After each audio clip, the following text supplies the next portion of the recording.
Hello, everyone, and welcome to SCORE Fairfield County's live webinar, 10 Questions Your Consulting Clients Will Ask You. I'm Tim Ryan, the webinar coordinator and a business mentor here at SCORE Fairfield County. I'll be your host today, and our presenter is Cliff Ennico. More on Cliff in just a minute. First, some brief info on SCORE. We're the all-volunteer nonprofit national partner of the Small Business Administration. SCORE offers 3 primary evaluated services to small business owners.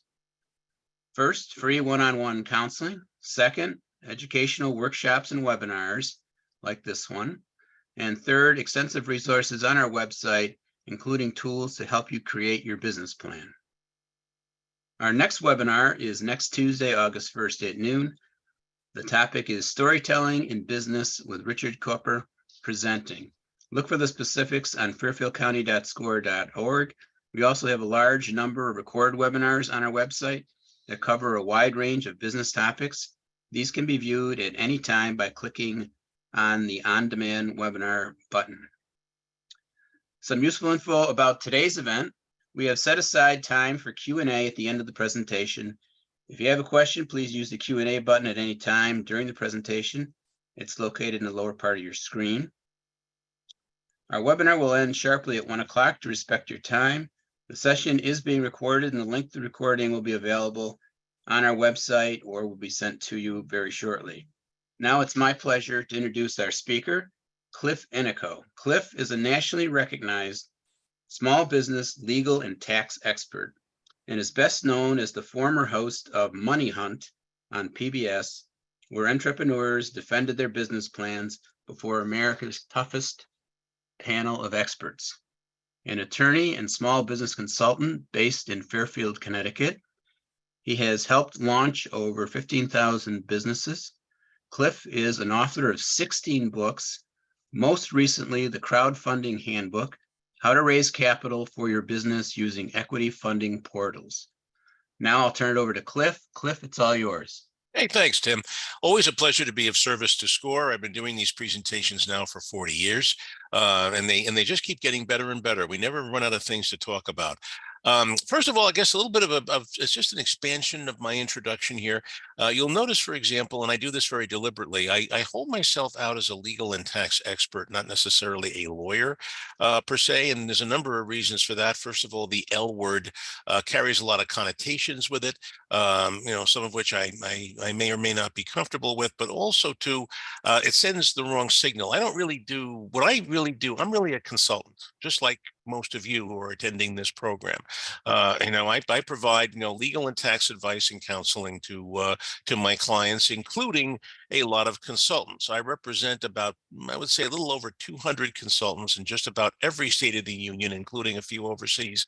There isn't a day, hardly a day goes by that I'm not either drafting or reviewing a consulting contract or some kind from one of my clients. And it's just something, it's a lifestyle that I myself have adopted. And especially the solo consultant, just like you, I work out of my home office. This is not a Google backdrop, just so you know. This is indeed my home office, otherwise known as my spare bedroom, where I've spent the last quarter century of my life, pretty much. And yes, by the way, that is a CD player in the back.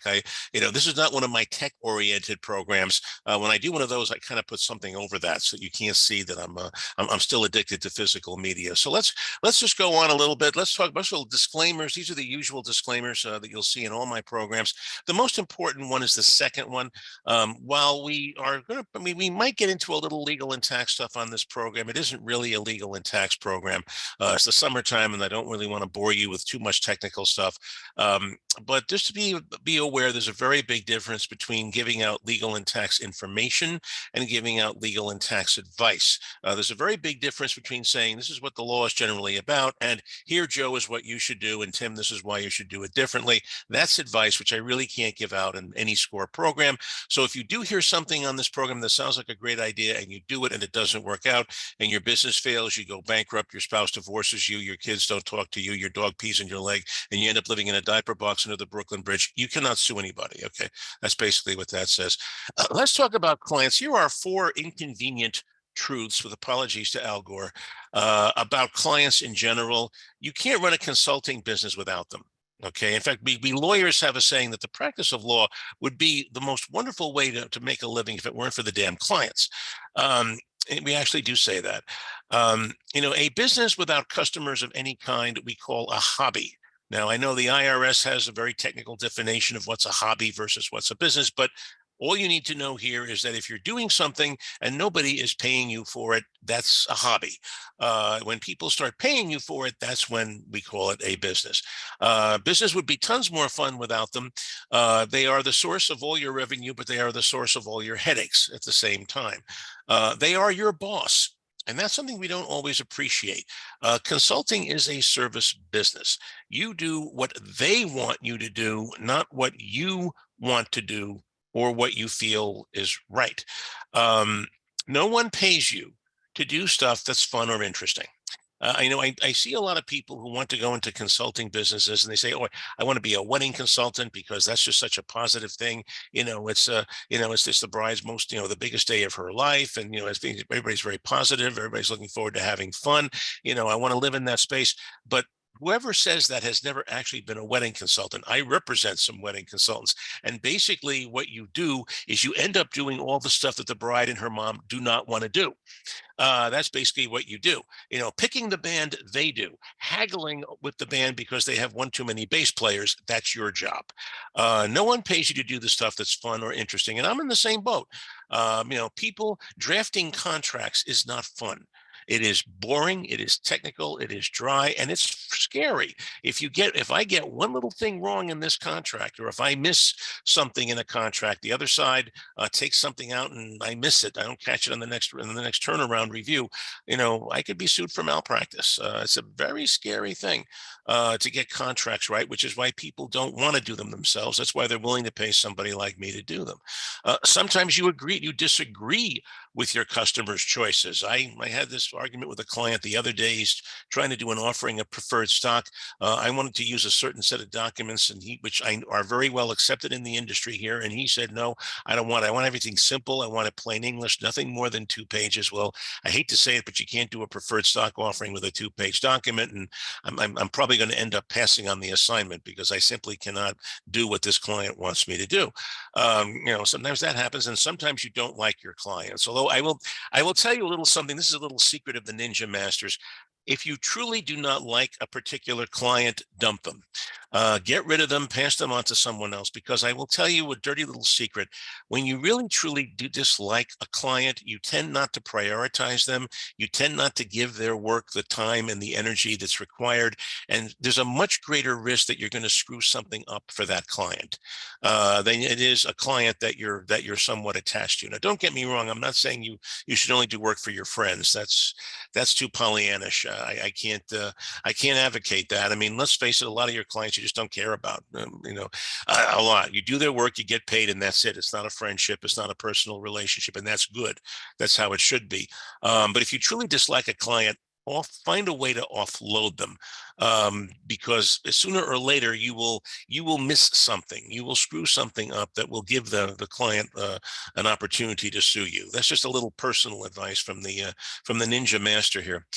Always keep in mind, whenever you deal with a client, as nice as they are, sometimes everyone is a potential plaintiff in a lawsuit. The only person who can sue me for malpractice is my client. I can be as nasty to the opposing side in the negotiation as I want to be, although I'm usually not. That doesn't get deals done. I can do whatever I want. The other opposing counsel, the other side cannot sue me. They cannot do anything to me.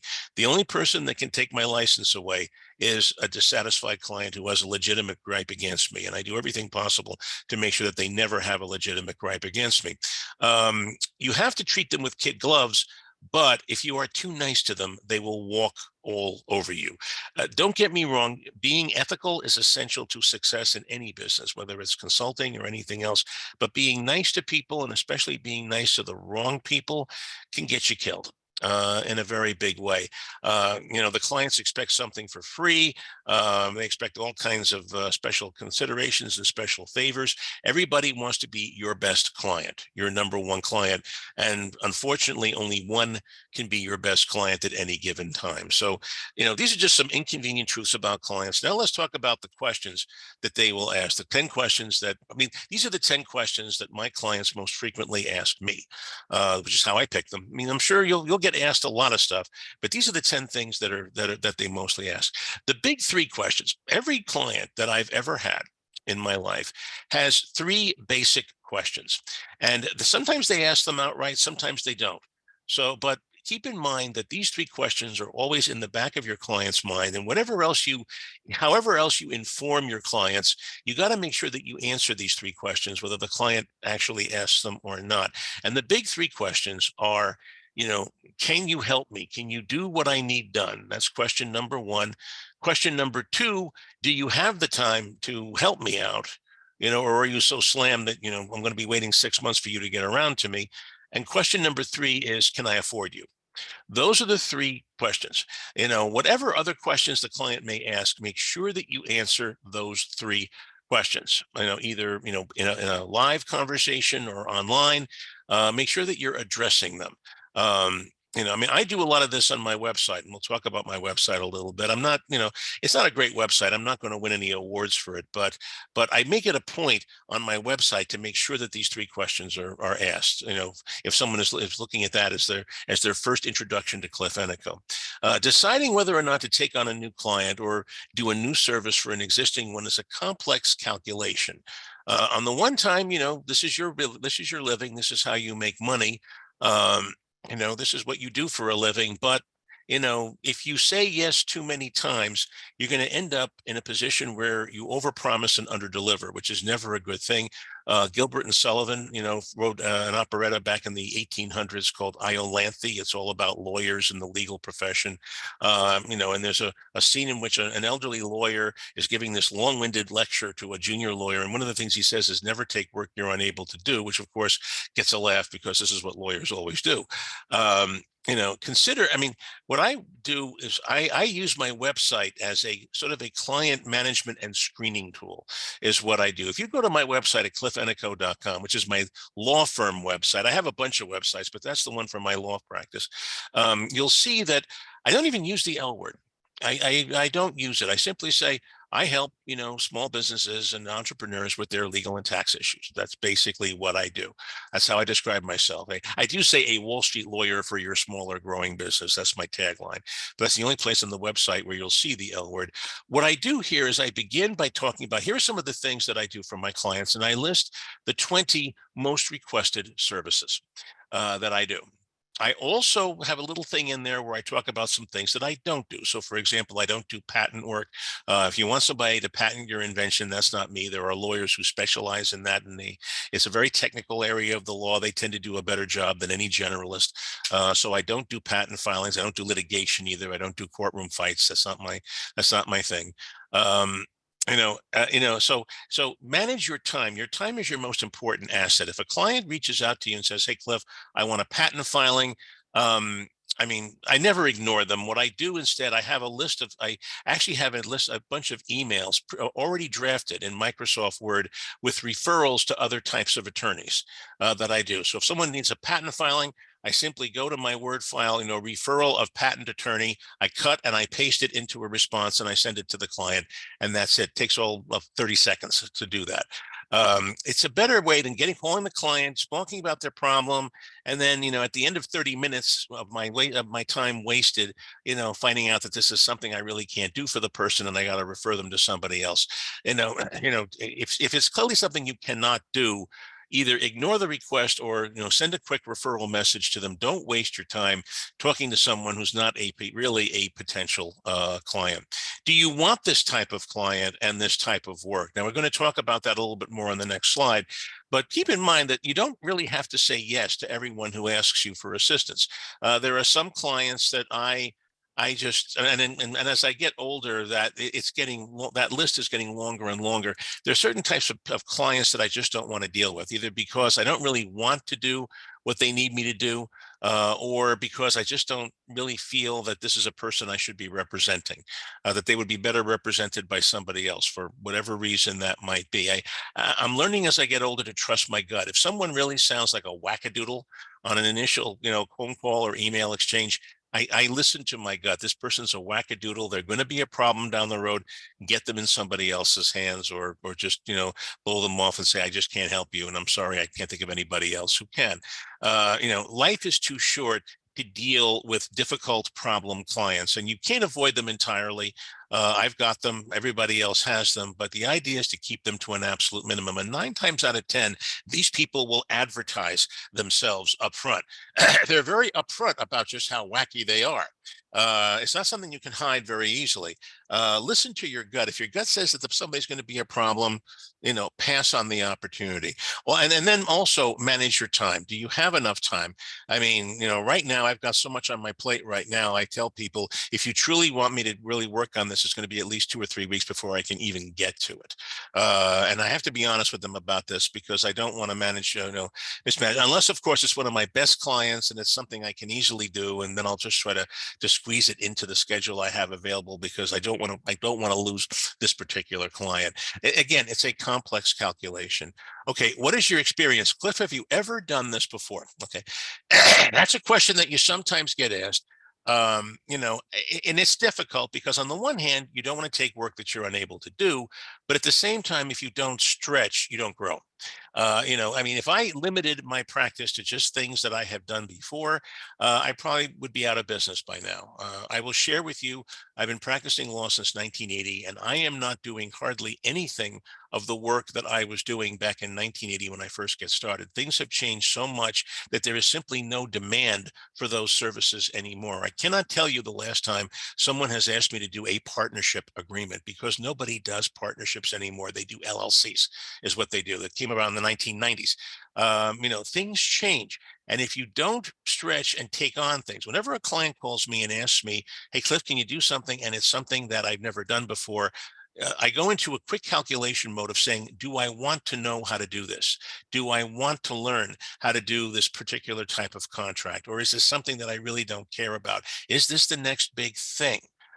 So for example, I know I understand a lot of you, SCORE just did a big AI program. I understand they got almost 400 people on that one, which was a record, I think, for a SCORE webinar. Right now, everybody's sort of thinking about AI and what's going to happen. I mean, if I don't get on this bandwagon at some point, I'm going to risk losing clients, because their needs are changing and I have to change and adapt with them.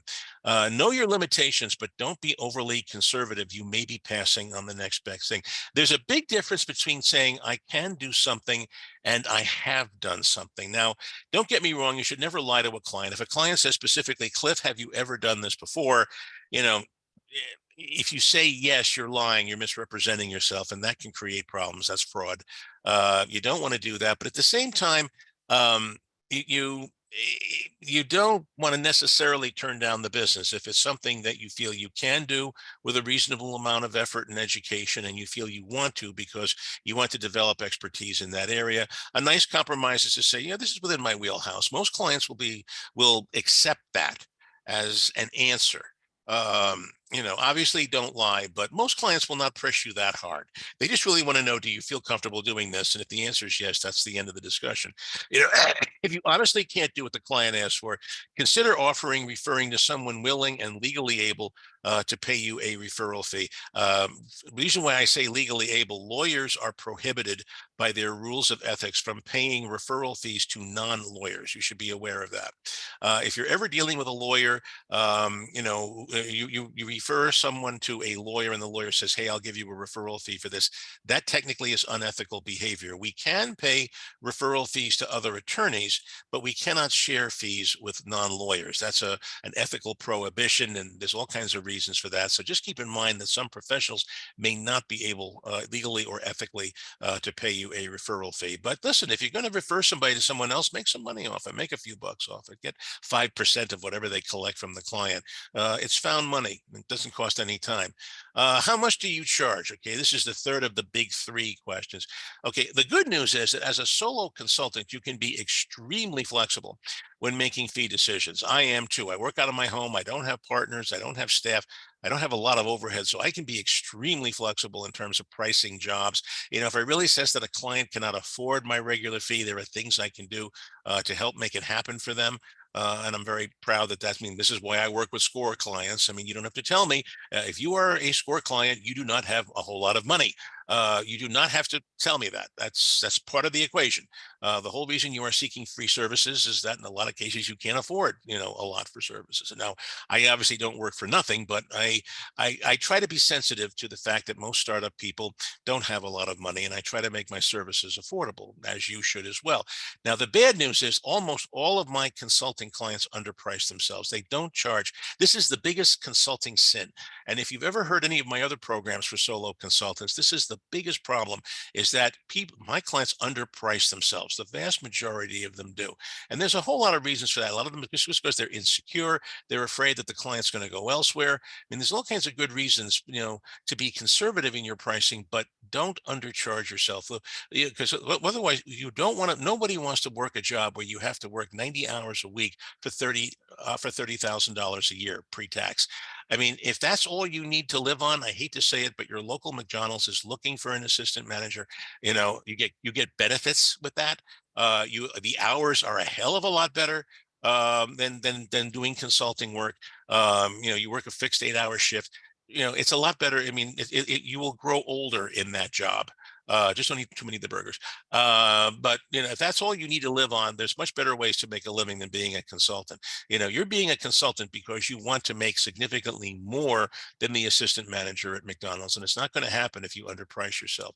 Know what your competition charges. If you're a bookkeeper and you're charging $500 an hour, you're not going to get a whole lot of business. If you're an attorney charging $30 an hour, something's just wrong with that. Know what your competition charges, know what the range is for these types of services, and then charge at the high end of the fee range. Why is that? If you always err on the side of overcharging when you give an estimate, if the client resistance says, whoa, that's a lot, just so you know, I've got 2 other people, they'll say they'll do it for less. You can always discount. You can always bring your fee down. So, all right, you know what?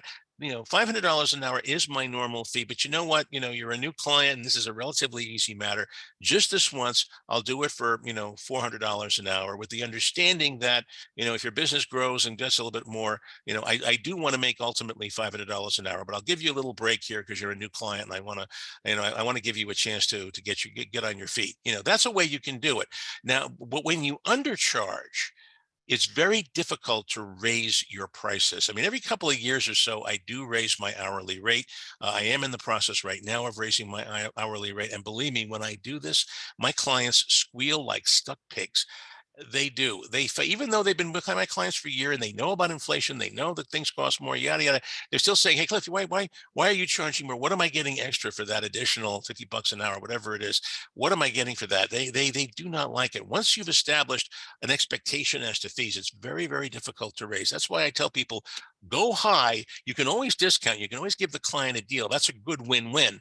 The client thinks they're getting a deal, and you're making a very decent living at it. That's a win-win for everybody. But when you charge too low, it's very difficult. Here's a good little tip, and it sounds a little cynical. If you find that your clients are not questioning your fee quotes, you are probably undercharging yourself. If you spoke, I'm $100 an hour, okay, fine. If that's happening, if that's the conversation you're happening, you are undercharging. You are not. A client should be, well, Cliff, that's a little steep.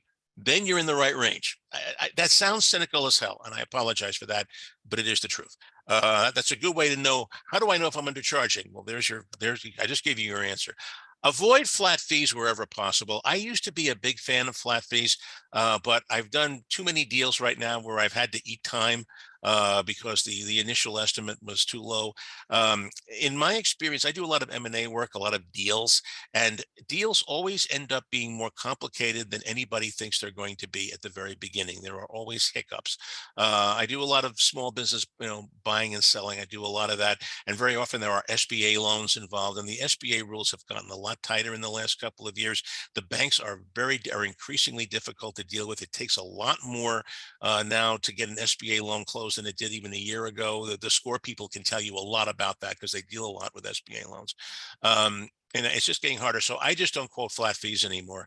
Everything is by the hour because I need to protect my upside. If it's not possible to avoid, if a client insists on a flat fee, I mean, what I do now is I estimate the total hours that I'm going to do, that it would take me to do the work if it was by the hour, and then I charge a big surcharge. 125 to 150% of that amount is what I quote as a flat fee. Always give yourself enough room on the upside because consulting projects almost always take more than either party thinks they're going to be at the front. When you charge an upfront retainer, by the way, let's say you say, okay, my fee, I estimate it's going to be $3,000 to $5,000. I want $1,000 up front as an advance. That's how most attorneys work. That's how I work. Be very clear about whether or not it's refundable. The law is increasingly requiring that you disclose in writing and get the client's buy-in to the fact that an advance will be non-refundable. So just keep that in mind. I mean, what I usually do, as I say, is it's refundable. If the deal dies, I total up the time, that I spent on it at X dollars an hour, and whatever's left over, you get that back. I mean, I'm ethically required to do that. But that's the practice that you should have as well. Okay, can you provide a reference? References are tricky.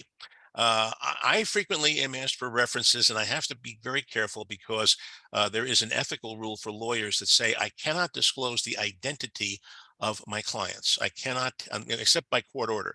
I cannot tell you who my clients are. If you say, hey, Cliff, Joe Blow referred you, that's terrific. I'm very glad that Joe Blow did, but that was Joe Blow's decision to tell you that I was his lawyer. I cannot say, well, talk to Joe Blow. I understand Joe Blow, talk to him. He's a client of mine.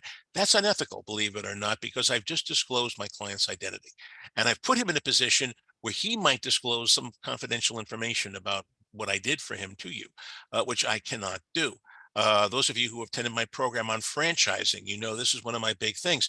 I represent somebody who buys a franchise. He tells everybody what a great lawyer I am. And the next thing I know, I'm getting a call from somebody else saying, hey, Cliff, I'm buying the same franchise. I want you to get me the same deal that you got Joe Blow. Well, I can't really ethically do that because doing so requires me to tell you what his deal was. And I can't do that. That's a confident disclosure of a client's confidential information, which I can't do. Try to avoid giving out references. What I do instead, and this works very effectively for me, if a client loves you, get them to say something about you on their social media, Facebook, Meta, Twitter, which is now called X. Now they just changed that. Get them to say something nice about you on their social media. And then when clients ask for a reference, say, well, I can't really give you a reference, but look at my social media. You'll see nothing but positive reviews going back 20 years on my stuff. That will tell you a lot more than any one individual could, because let's face it, if I do give you a reference, even if I was ethically permitted to do it, I'm only going to send you to someone who's going to say something great about me anyway. So look at the social media. You'll get it, and especially the review sites like Yelp or Avo.com for attorneys, and you'll see, I think you'll be satisfied with what you see there. That's my way of dealing with referrals. Always, if you can ethically give out somebody's name as a referral, always get the client's permission before giving them out, and make sure that what they say about you will be positive. Sometimes clients will surprise you. They'll say, yes, you have great experience, Cliff, great guy. But in the meantime, they're sitting, oh, this guy is an idiot. I'm never going to deal with him again. And that's, unfortunately, there is a way you can communicate whether or not you had a good experience with someone, without actually coming out and saying it. Those of you who ever had to hire somebody and you asked for an employment reference, and the person you call said, yeah, Cliff was okay. Yeah, he showed up, did his job. This person wasn't that excited about Cliff. Okay, there's a way of communicating that you were unhappy with somebody without actually coming out and saying it. Don't put yourself in that situation. Keep in mind, there is one legal thing we have to talk about here. If I give you something in exchange for a positive review, hey, do me a favor. Tell you what, if you put a positive review up on Avo, I'll give you a 10% discount on your next contract or something like that. If you do something like that, there's a Federal Trade Commission rule that says that you must disclose that in the review. So that's why if you ever watch a game show, there's always this little tagline at the end that certain contestants may have received something in exchange for promotional consideration. That's the FTC rule that applies here. Whenever somebody gives an endorsement and they're paid for the endorsement, that payment must be disclosed. as part of the endorsement. And then last but not least, before referring a client to another service provider, let's say that someone, refers you to wants something done that you simply cannot do, and you refer them to another professional, make sure they are not in a position to steal the client relationship. I actually had a boss years ago who was extremely cynical, but he told me something I never forgot. He goes, Cliff, whenever you refer somebody to another lawyer, you inevitably use either the person does a crappy job such that the client now thinks you're an idiot because you thought this person was great, or they do a terrific job and you end up losing the client. That is extremely cynical, but there's a certain element of truth to it. Be very careful when you refer someone to another professional that does the similar work to what you do. All right. Will you sign my contract? Hey, Cliff, I want to hire you, but frankly, I'm not interested in your contract. I want you to sign mine. All right. This happens a lot. If you are consulting for clients that are much bigger than you, Fortune 1000 corporations, whatever, they almost always want you to sign their agreement. They do not want to even know about your agreement. Don't even offer it to them. They have a form of agreement that they want all their contractors to sign, all their consultants, and you are going to have to sign that contract. It's usually a master services agreement with 30 plus pages of gobbledygook that you have to sign. Rule number one, always have an attorney review the client's form of agreement before you sign. Hello, this is what I spend a lot of my time doing. I mean, hardly a day goes by that I'm not reviewing a consulting agreement for, one of my 200 plus consulting clients around the country. Make sure that somebody looks at this. Even if you read it and you understand it, there may be things that are not in the contract that should be there. And only a professional who's experienced in this type of contract will know about that. For example, make sure the agreement clearly spells out when payment is due. You would be amazed how many clients' contracts I look at, some of which are drafted by excellent law firms who did a beautiful job of the contract. But when it comes to when is payment due, the language gets a little wobbly. Well, payment is due upon completion. Payment is due upon client's review and satisfaction. Payment is due. You cannot sue anyone unless there's a clear date for payment and that date has passed.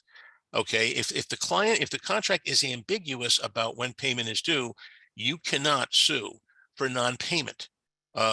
So keep that in mind. Payment is due net 30 days after delivery of invoice. That's clear. On day 31, you have the right to sue if they haven't paid you by that point. That's crystal clear. I can live with a lot of ambiguity in consulting contracts generally, but that's one area where I don't want ambiguity. I want crystal clarity. I want to know exactly when can you sue a client because they have not paid you on time. Okay, I want crystal clarity on that. That's the most important thing in any consulting contract that you've got to get right. If you cannot afford an attorney to look at your contract, make sure that that language is crystal clear, because that's where the most likely disputes are going to be. Well, you owe me money. Well, you didn't do the work. You didn't do it on time. That's where the dispute is going to be 9 times out of 10 with a consultant. Okay, make sure there are no non-compete or other restrictive clauses that might put brakes on your other business. I personally do not like non-competes in consulting agreements, especially because consultants are independent contractors under the law, and independent contractors should not be signing non-competes of any kind. An employee, yes, because there's a fiduciary duty to the employer, but those independent contractors do not have a fiduciary duty to any of their clients. You can represent 5 competitors in the same industry, and there's nothing legally or ethically wrong with that as long as you don't disclose confidential information. You should be able to do that. If I see a non-compete, and the law is turning against non-competes now, the Federal Trade Commission is looking to ban them.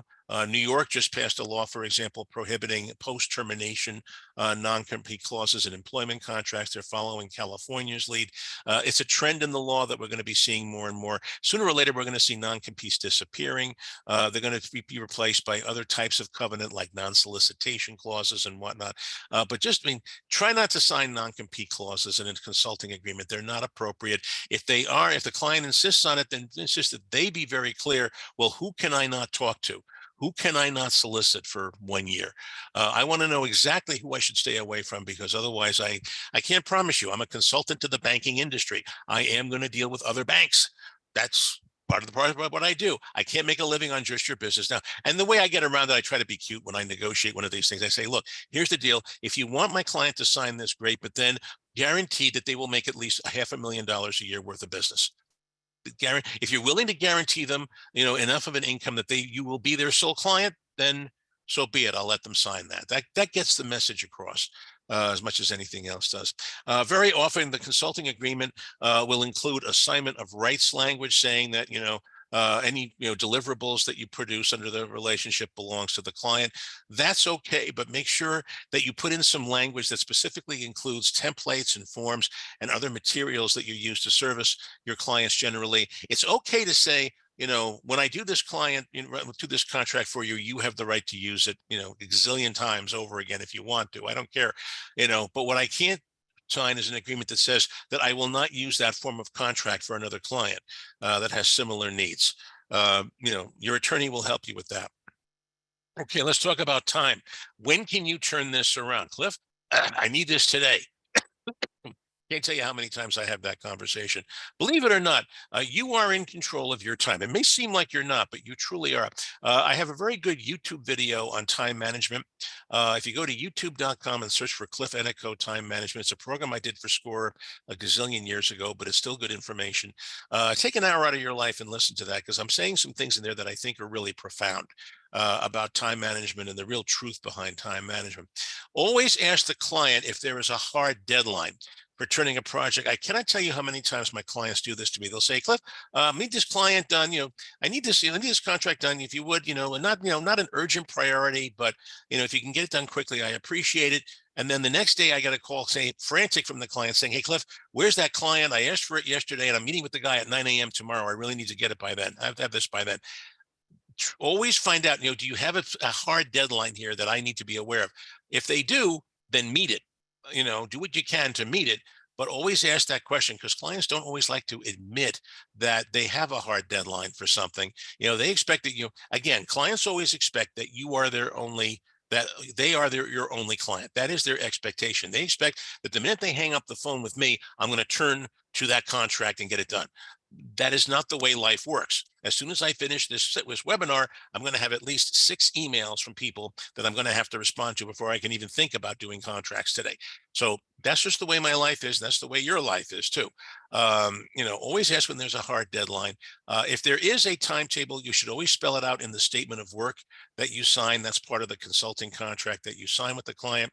If you need an extension of time, be sure to ask for it well in advance of the deadline to manage the client's expectations. Don't wait until the night before the hard deadline and say, I just simply can't do this. Give the client enough time to manage their relationships, and they will work with you. Remember, and then last but not least, and this is the unfortunate part about being a consultant, remember that when it comes to self-employment of any kind, consulting or any other kind of business, there are 24 hours a day and 7 days a week. I'm still working weekends, even 43 years practicing law. I am still working weekends on occasion, not every weekend, but I still sometimes have to, because I simply can't get to something during the week. And I don't want the client, getting worried that I've forgotten about them. That's just part of the consultant's life. Can I pay you later? Okay, the client that can't pay on time. First of all, bill early and often. Clients, especially, and lawyers are the worst offenders. I know lawyers who will let 3 or 4 months go by before they bill the client for the first time, and that is a real mistake. Clients are more likely to pay frequent smaller bills than a huge mass one after the project. I used to have a landscaper that did this, and it drove me nuts. This good landscaper, never had a problem, always came, did his weeding, all the stuff that I needed done, trimming the bushes and whatnot, but he refused to send me a bill each month. I begged him to send me a bill each month. He refused. What he would do is he would wait until the week before Christmas, mid-December, and then send a bill for the whole freaking season, like $15,000 for the whole season. And he earned it. It wasn't that it was unreasonable. It was a perfect fee. But right before Christmas, right before the end of the year, when he was leaving for Florida for 2 months, he always wanted his, and payable upon receipt. I mean, adding insult to injury. I ended up firing the guy after 2 years because great landscaper, but I couldn't handle his bills. I couldn't handle his billing cycle. Always bill. That's also a good way to find out if a client is having financial trouble. If they're getting a little late paying the monthly bills, that's a sign of a deeper problem that you want to jump on before it becomes big. Receivables problems almost always start out as little ones that get out of control. The minute you see a client, bill early, bill often, and if you see a client going late, jump on that. while it's still only a couple of $100 problem and not a multi-thousand-dollar problem. Always ask for some money up front. The few times that I have not done that, I have inevitably been disappointed by a client. Once you send a signal to the client that they can pay later, they will take advantage of that. Always send detailed bills showing the client how much hard work you did for them. That's also a good tool for you too, because by doing this, you'll be able to say, yeah, you know what, this is a little bit too much. I did spend too much time on that research. I'm not going to bill all of that. I don't want to get the client upset about that. It gives you a chance to really look at, did I spend a reasonable amount of time on this project? But always send detailed bills. It also makes it less likely that your bill will be contested by the client. Always, wait a minute, Cliff did do that. Oh, wait a minute, I forgot about that. I did ask him to do that research. Yeah. Okay. Yeah, this is fine. I'm going to pay it. It's right. It's like looking at a restaurant bill at the end to make sure that they didn't, overcharge you or charge for 2 glasses of water when you only got one. It's just a good thing to do. If you did spend too much time on a project, give the client a courtesy reduction and show it on the invoice. Whenever I do spend too much time on a client matter, I don't just send a bill, for value for services rendered ... And what I do is I send the detailed bill showing that I overspent, and then what I do is I take it off at the end as a client courtesy. That is good client relations. The client looks at that and says, oh, okay, he did go a little over, but he's not charging me for that. Okay, this is a good guy. I like him. I want to continue doing business with him. I'm going to pay this. That's the psychology that happens. Bill the most amount of time on activities clients find most distasteful. Drafting contracts, right? Whenever I send a bill, drafting contract, I want to remind them of how unpleasant this job was that I took off of their plate. It makes it more likely I will get paid on time. And then for younger clients, send bills both by, if you're dealing with a lot of millennials and Gen X folks, make sure you send your bills both by email and text, as well as snail mail, so that you get them. I know some young people living in large apartment buildings in New York who do not even know there's a mailbox in the lobby. They get all their information via text and email. This is how they communicate the same way that your clients do. Will you be my friend? Okay, after a while, clients become, you get close to some clients. You do. Everybody does. I have clients that have become personal friends of mine over the years. I had a client for 30 years who became one of my best friends. And unfortunately, about 3 months after he sold his business, he died of a massive heart attack. A week before I was going to get together with him for lunch. It was a very tragic and sad thing. That was an awful funeral. When you get to be my age, that kind of starts happening, unfortunately, and hopefully, I'll be one of the last ones standing, but you never know. It's okay to be friendly. Certainly it's much more pleasant to deal with someone who has a positive attitude and whatnot, but you need to maintain a professional distance. Friends have rights. Friends can impose on one another.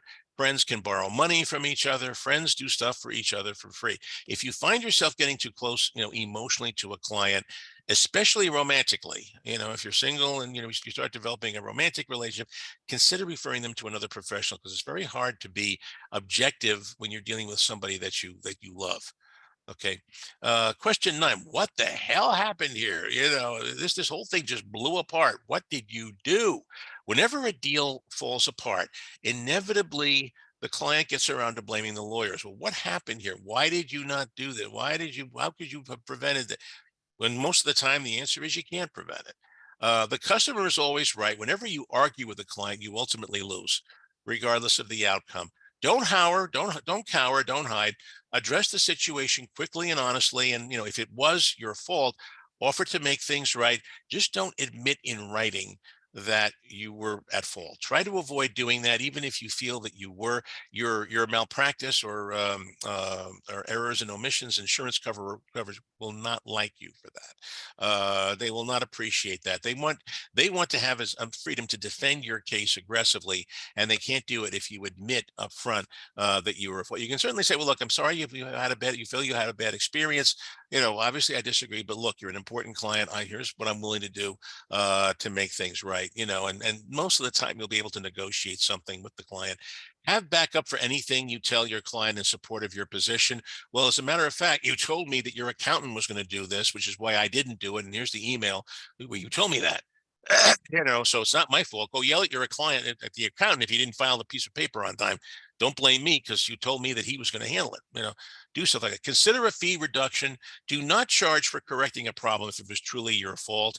Um, you know, but don't admit liability, especially in writing, without first consulting your lawyer. If there's a problem with an invoice, deal with it before you send the invoice to the client. Well, by the way, Joe, just so you know, we went a little bit over. There was this little side issue that came up, and we had to do research to deal with it. So yada yada. And so that's why you're going to see the bills a little bit. Don't send. One of the surest ways to get a client to hate you is to send them a bill that they are not expecting. That's Cliff Ennico's rule number one. If you send a client a bill that they are not expecting, wait a minute, you said it was going to be 500. What's this bill for 2,000? Now you got a problem with a client. Now the client hates you. Okay. Trust me on this. Whenever you go over an estimate, deal with it before you send the piece of paper out or via email to the client. Then last but not least, and this is a question I'm getting more and more, you younger folks won't get this one, but when you get to be my age, you're going to get it a lot. How long are you going to be around? Clients are worried that you're going to be no longer able to service their needs, especially as you get closer to retirement age. Number one, you should need a succession plan.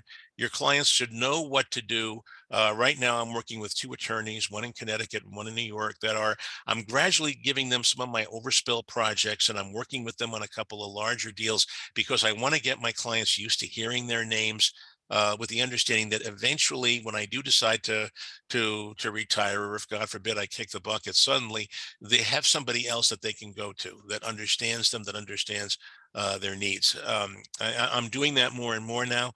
You should have a succession plan in place, especially if you're over the age of 60. You do need that. If you're going to bring associates or employees on board, if that's the way, if you're going to grow up, a practice, make sure they are trustworthy and that the clients become dependent on them.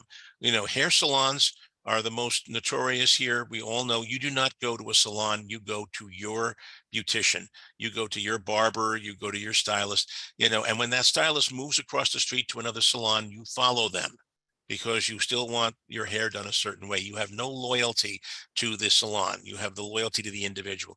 So be careful. If a client becomes too dependent on somebody else, they see them as their lawyer. And that may be okay. If it's a client that you don't really want anyway, you're just as happy to let somebody else have them who's doing a better job maybe than you could. But be careful because by giving too much of your clientele away, you're creating a situation where they may work with them going forward and not you.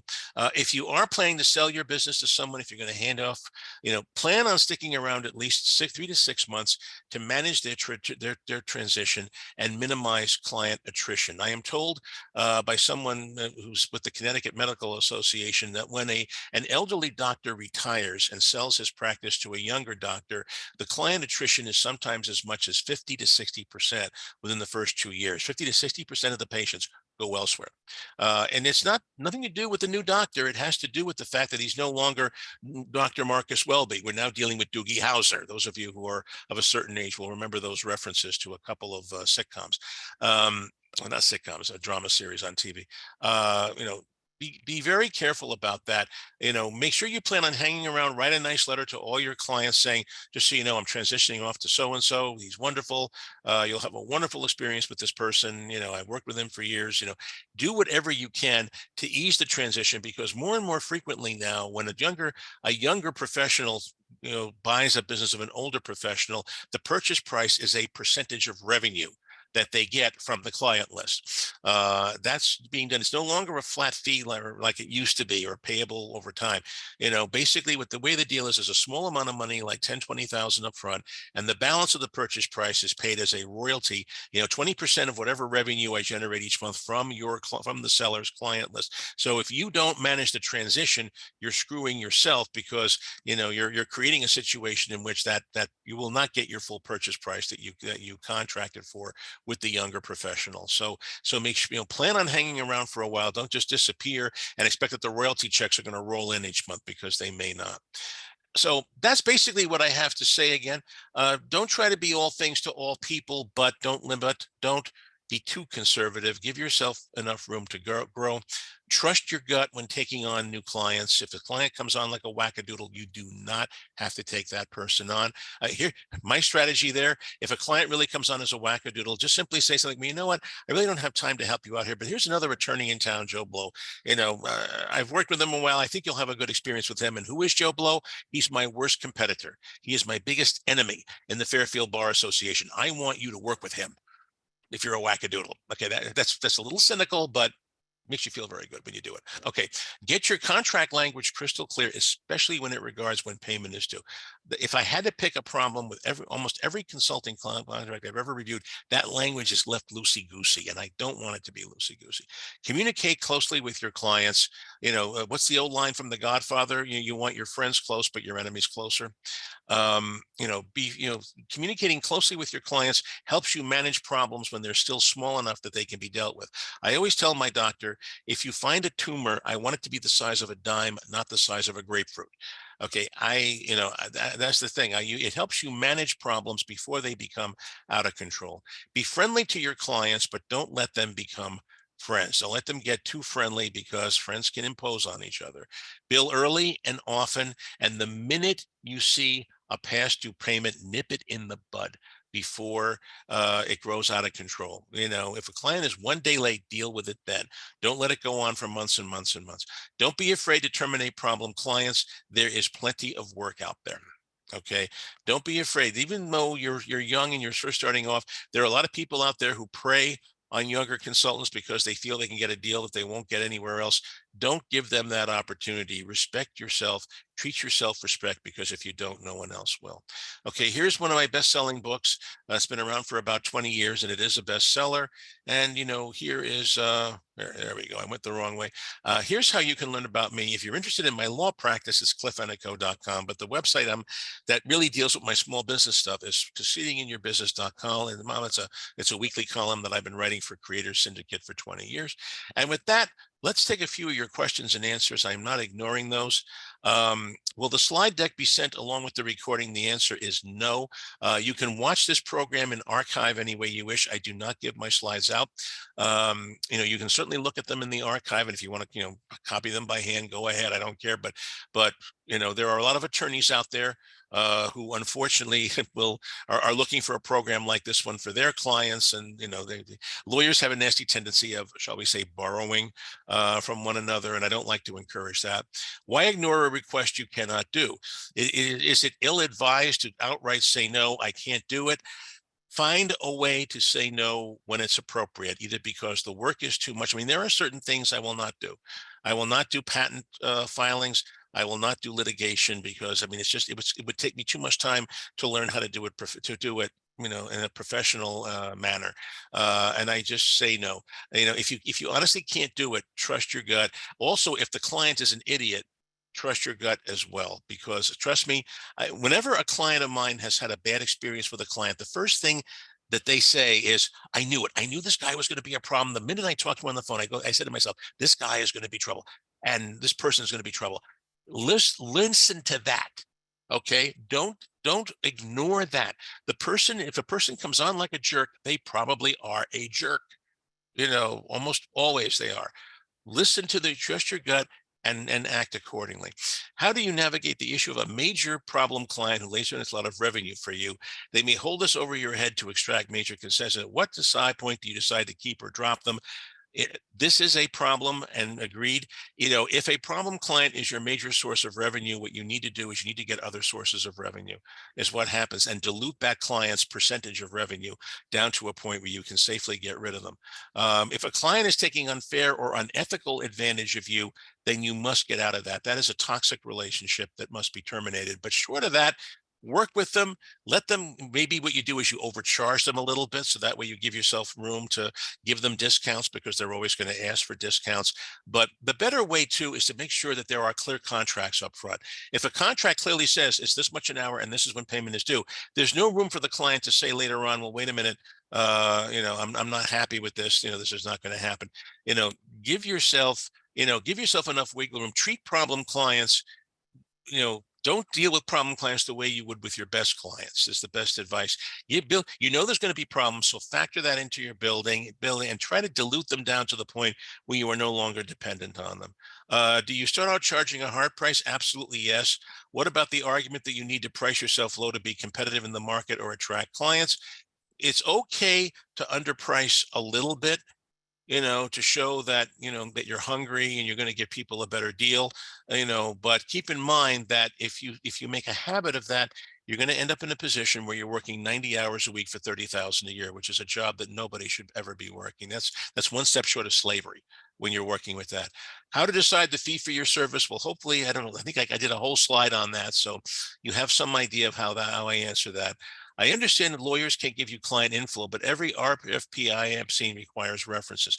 How do you handle that when you're getting started and you don't have a client history? Well, at that point, you need to consider whether or not the client will accept, personal references, people who know you, professors that you may have had in school, perhaps, or somebody like that who can say something not about how good you are, but about your character, and who confirms that you were at the top of your class at whatever school you attended. It's an issue that you have when you're first starting out. But all you can simply say is just to be honest and say, well, look, to be honest with you, I'm just getting started. This is why I'm charging what I charge and whatever.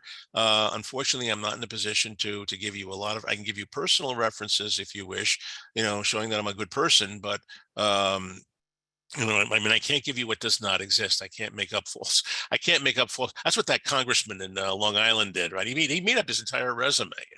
You can't do stuff like that. It's illegal. It's unethical. How do you resist a potentially large client trying to twist your arm to agree to a very one-sided contract in exchange for a large opportunity? A very difficult client might not only refuse to provide any guarantees in exchange for these concessions, and additionally demand that you agree to every single one, or else no deal. There are a lot of people like that. My advice to you is, if this is the way they're treating you initially, this is the way they're always going to treat you. This is going to be a problem client, and a problem client should never get a discount. A problem client needs, if anything, an idiot surcharge for that. Sometimes you have to say no to these opportunities. And let's face it, a lot of big companies will ask you to sign their contract, which of course is entirely one-sided in their favor. This is where you need an attorney to go through the contract and say, well, yeah, that's okay. That's okay. That there, though, that's egregious. I don't like that. That's something you need to push back on. That's where you need that help, is to figure out, okay, the client wants a one-sided deal, but there are certain things I'm not going to let him have. What are those things? And you have to be willing to walk away from a situation like that. If you sense that the relationship is going to be abusive, the best way is simply not to deal with it at all. And to have enough other business that you're not worried about that. The best advantage that I have right now is that I've been doing this work now for 43 years. I can say no. If a client comes on, I mean, it could be Mike, it could be a Fortune 2000 corporation. Cliff, we want you to be our attorney, do all our contracts. It's at least $250,000 a year, deal. But we're idiots and we're going to make your life miserable, and you're going to be working 100 hours a week for us and not for anyone else. I can say no to that now.